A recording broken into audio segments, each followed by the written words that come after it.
দেশের ব্যাংকিং খাতে খেলাপি ঋণের পরিমাণ উদ্বেগজনক হারে বৃদ্ধি পেয়েছে। সময়ের সাথে সাথে যা রূপ নিয়েছে একটি বড় সংকটে। বাংলাদেশ ব্যাংকের সর্বশেষ প্রতিবেদন অনুযায়ী চলতি বছরের মার্চ মাসে নন পারফর্মিং ঋণের হার দাঁড়িয়েছে 24.6%, যা গত বছরের জুন মাসে ছিল মাত্র 12.2%। এটিকে দেশের অর্থনীতির জন্য বড় ধাক্কা হিসেবে চিহ্নিত করছেন বিশেষজ্ঞরা।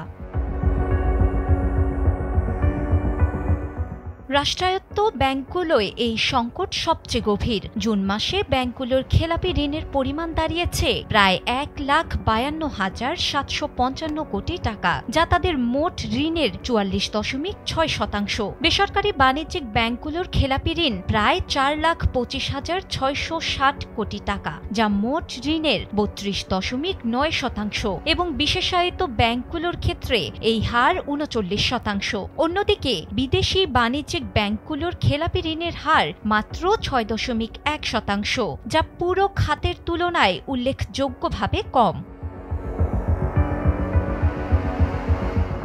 নাম প্রকাশে অনিচ্ছুক বাংলাদেশ ব্যাংকের একাধিক কর্মকর্তা জানিয়েছেন, শুধু খেলাপিই নয়, রাইট অফ, পুনঃ তফসিলকৃত ও ঋণ আদালতে আটকে থাকা ঋণসহ ডিস্ট্রেসড অ্যাসেট বা সমস্যাগ্রস্ত সম্পদের মোট পরিমাণ শিগগিরই 10 লাখ কোটি টাকা ছাড়িয়ে যেতে পারে। গত 16 বছরের শাসনামলে ব্যাপক আর্থিক অনিয়ম, প্রতারণা ও দুর্বল নজরদারির ফলেই খেলাপি ঋণের এই অস্বাভাবিক বৃদ্ধি ঘটেছে। উল্লেখ্য, 1999 সালে খেলাপি ঋণের হার 41.1% পৌঁছালেও তা কমে 2011 সালে 6.1% নেমে আসে। তবে তারপর থেকে এটি আবারও ক্রমাগত বাড়ছে। খেলাপি ঋণ বৃদ্ধির পেছনে পূর্ববর্তী সরকারের সময় বিতর্কিত ব্যবসায়ী গ্রুপ, বিশেষ করে এস আলম গ্রুপ ও বেক্সিমকো গ্রুপের সাথে সংশ্লিষ্ট কয়েকটি শরিয়া ভিত্তিক ব্যাংকের ভূমিকা উল্লেখযোগ্য।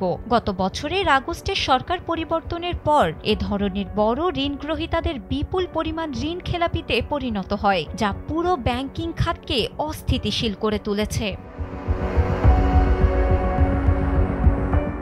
এই পরিস্থিতিতে বাংলাদেশ ব্যাংক খেলাপি ঋণ মোকাবেলায় নীতি সহায়তার পরিধি বাড়িয়েছে। তবুও স্বচ্ছতা নিয়ে প্রশ্ন উঠেছে, এই সংকটের সমাধান কি আদৌ হবে?